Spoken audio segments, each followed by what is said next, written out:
Are you someone who's wanting to improve their mental health? Maybe you're at a point where you're not feeling so good. Maybe you're feeling a bit stressed. Maybe you're feeling a bit down. Maybe you're feeling a bit anxious.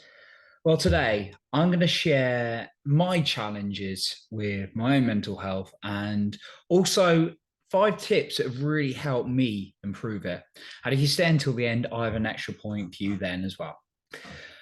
Now, if you're looking to regularly be on top of your self esteem and confidence, which I personally love doing, then join our weekly newsletter because in that, what I'm going to do is keep you up to date with all the latest episodes and also give you a weekly confidence tip so you don't miss out on things that could be really improving your life.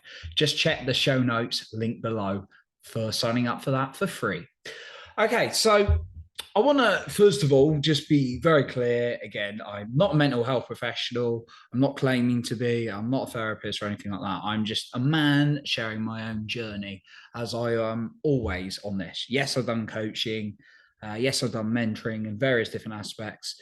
Yet I'm not a qualified mental health professional. I'm just sharing my own story. And I think the more people can share their own experience, which people can't argue with because it's their experience, the more we can impact lives if it's done with good intention.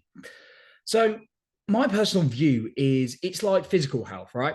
There's certain rules, there's certain things you do to improve it. Now, sometimes you don't understand why things are getting worse in your physical health, and also that can be the case in your mental health, right? Sometimes you just feel really, really sad.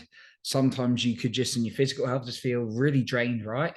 Well, I've certainly experienced that. And in particular, I've had a real 2022 and 2023, I had some events happen, and it's not necessarily the events themselves that impacted my mental health, but what they really revealed to me, triggering off some things inside of myself. Well, I had a really great 2020 and 2021, right? And that was coming back from a really tough 2019.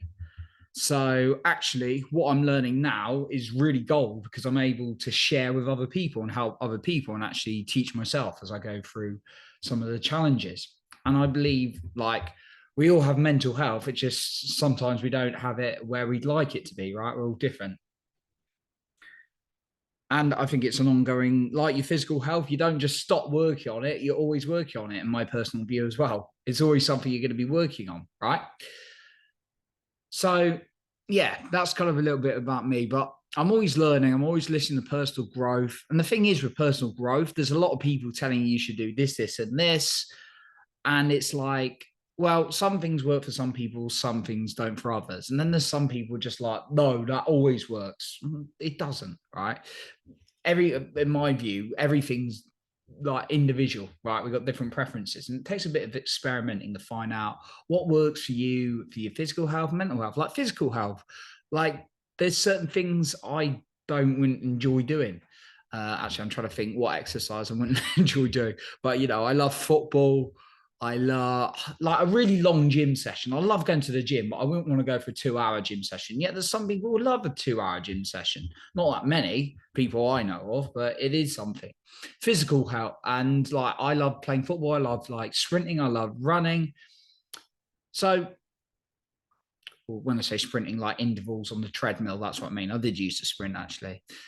And for my mental health, right? I really like breath work. Like doing breath work really works for me. I actually did some earlier and it was too intense. I actually got I think I mixed it too much of caffeine, but it actually made me quite impacted me. I went a bit overboard. Um anyway, side note, there's some things mental like a really long meditation, just sitting there, I'd find really hard to do. Yeah. Some people are like, oh no, you got to meditate for an hour. It's like, no, that's just personal preference, right? Now, there are certain things in life you've got to do, like brush your teeth. If you don't brush your teeth are going to go, right? But like, it's your own individual preference, I believe, for mental health. What works for you, what doesn't. Now, if you don't work on it, I believe it's going to be hard work. Like physical health, if you don't look after your physical health, it's going to cost you. Maybe not immediately, but down the line, it will cost you.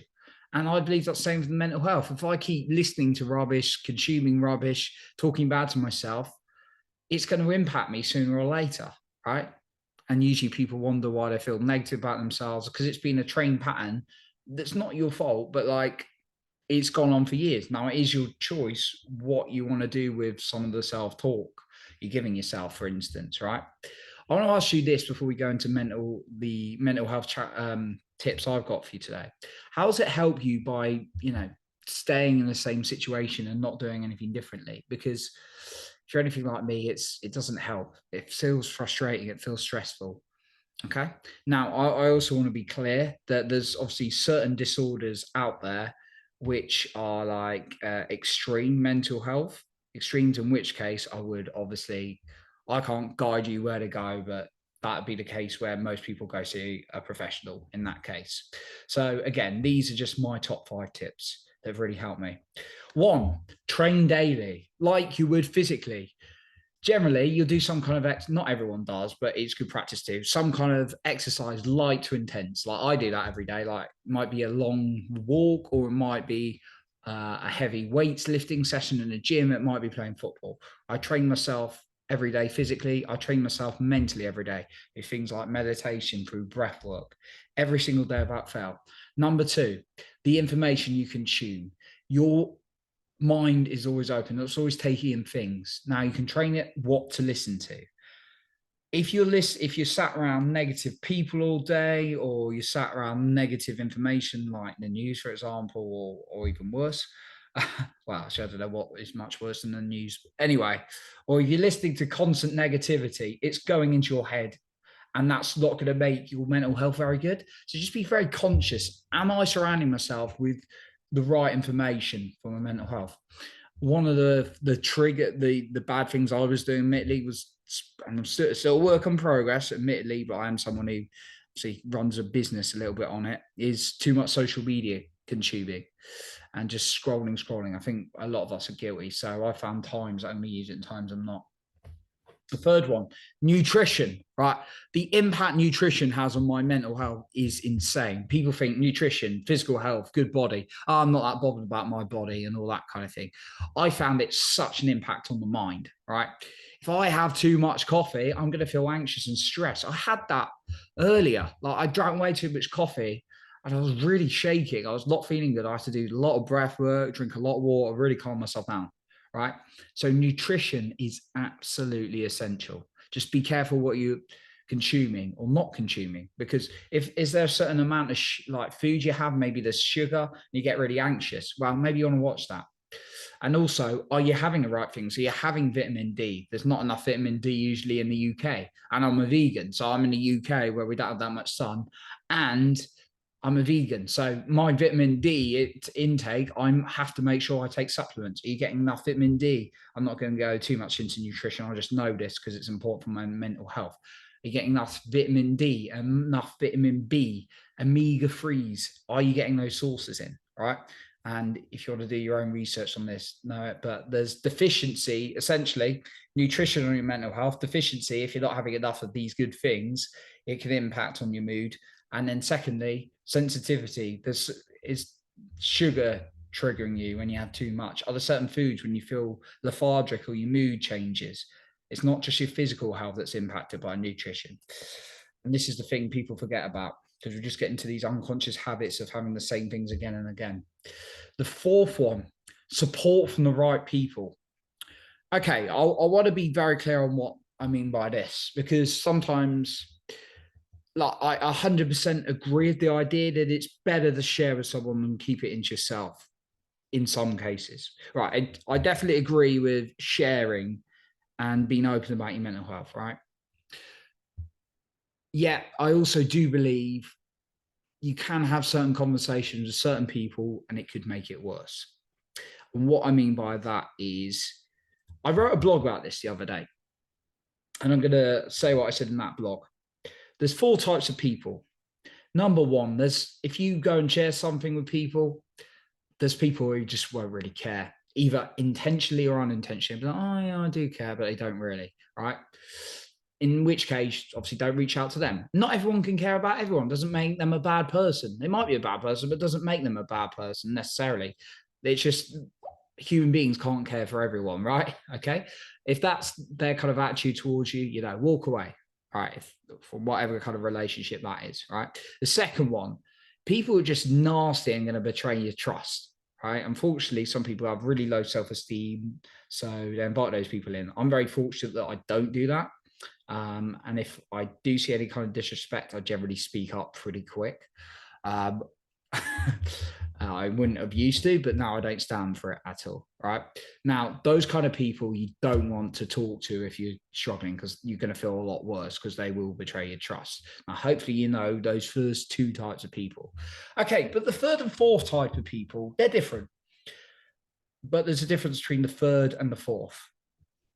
The third type of person, and this again is just my definition from my experience of who to share with and who to not share with when you're having challenges. The third type of person is a good human being. Now, the first and second can also be, well, the second one's probably not such a nice human being if they're going to betray your trust, although, but they might have their own issues. Like the first person could be, they just don't care. But anyway, this third person is someone who actually does care about you. Yeah, they may not be the best person to go to because they don't have the capacity. And in the past, I've been this person. I've wanted to help someone, but I didn't have the capacity to receive or be there for them. This person has good intentions, but what they're going to do is either project, usually unconsciously, their own challenges and think they understand what you're going through, yet they really don't because they don't really listen. They just want to fix stuff. They're not there to hold space for you.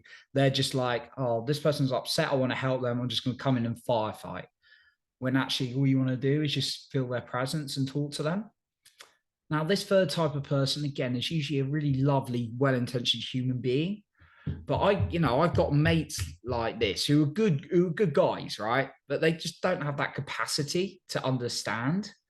So I know they're good to hang out with and have a laugh. But like, if I've got a real challenge, particularly a real setback in life, I'm probably not going to share it with them because they'll just be telling me what they think they would do, and they're usually not hearing me because there's a difference between hearing or listening to me. There's a difference between hearing something and actually really understanding someone.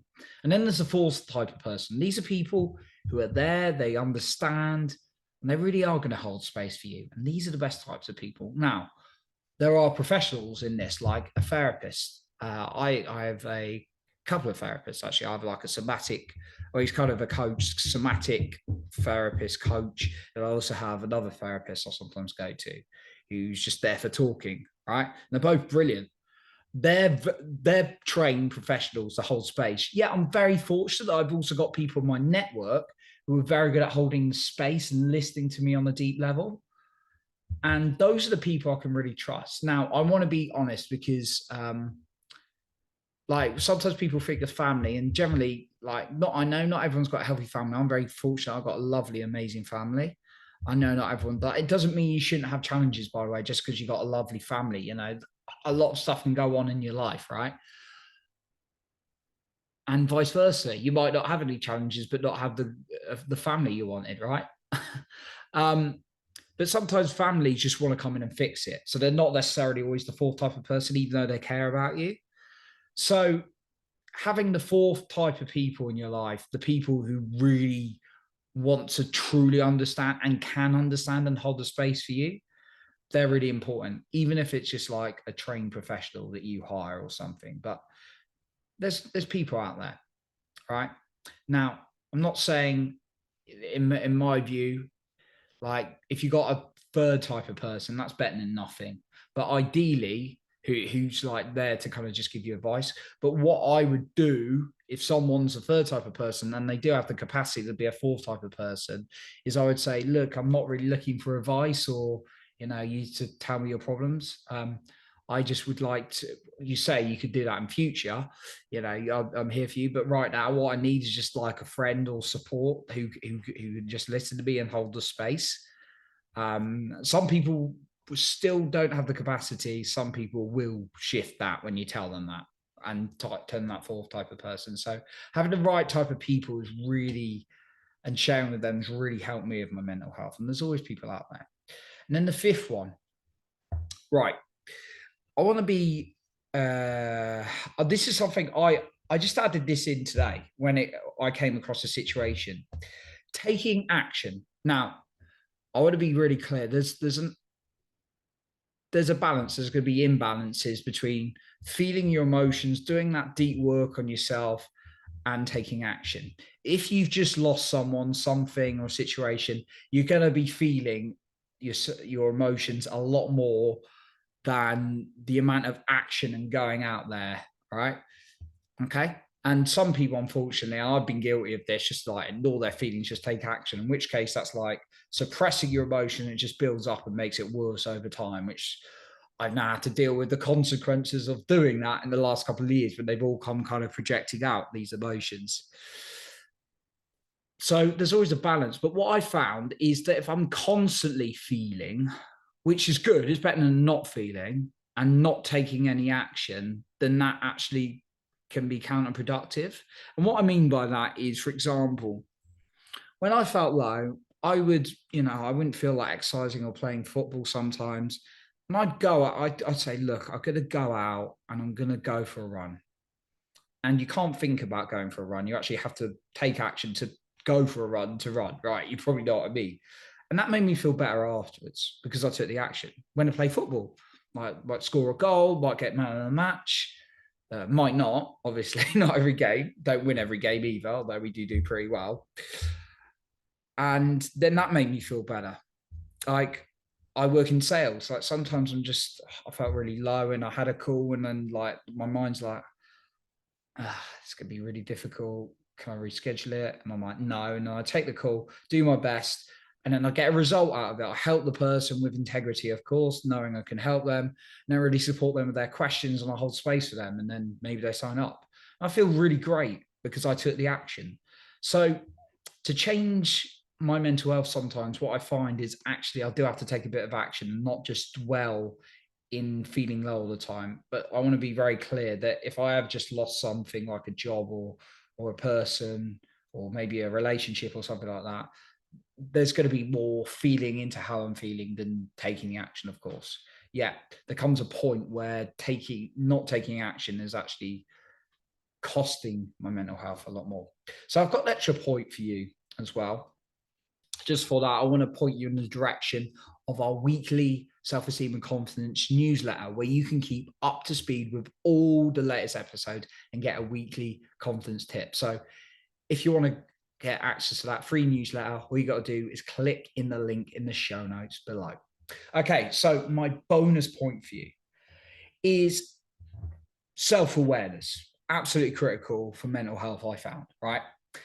What I do every single day is I score myself in 5 areas of my life: my physical health, my emotions, my spiritual. By that, I mean growing and giving. Actually, 6. Relationships, friends and family, relationship, romance, or romantic partner. And then 6th one is finances, business, / career. Right. What am I doing on those? Like, what do I score and why am I giving myself that score? So some days I'm like buzzing, I'm like 10 out of 10 physical health. What was I doing? Maybe I got 7 to 8 hours worth of sleep. Maybe I didn't eat anything bad or processed food apart from fruit in the morning. Maybe I did a particular exercise like running or did an interval training or a certain weight session that really got me into the mood. Emotions, like, am I feeling amazing or not so much? Like, what was it? What have I done that day that's given me that feeling? Because the more I write it out, the more I become aware of things that make me get more energy and drain my energy, and that make me feel good, don't make me feel so good, right? And sometimes something might come out of left field and just knock me, and it's like a situation you don't expect. Of course, that's going to impact you, right? But like generally the habits that I become aware of allow me to then go, okay, when I have like sugar or like even like a healthy sugar bar, I'm doing inverted comments if you're listening to me, like those so-called healthy like cereal bars, which probably aren't really healthy, with all the stuff they put in it, like it's like, oh, I had that again and my mood won't really low. Maybe I'm sensitive to something in it, and that just creates awareness. The chances are I won't have as many in the future. So I do that every day, and then every week I'll just go through and review all these notes, and I'll be like, okay, am I noticing any patterns? throughout my week. It sounds a bit excessive, but actually every day it takes me, I copy and paste the notes from the day before and then just edit it. So it takes me no more than 2 minutes to do. Can you have 2 minutes each day for your mental health and just scoring it? It's up to you. But I say if it's a priority, probably. We find 2 minutes to scroll on our phones or go on Netflix. Why can't you do 2 minutes each day to have a stock take of your mental health? Completely up to you, right?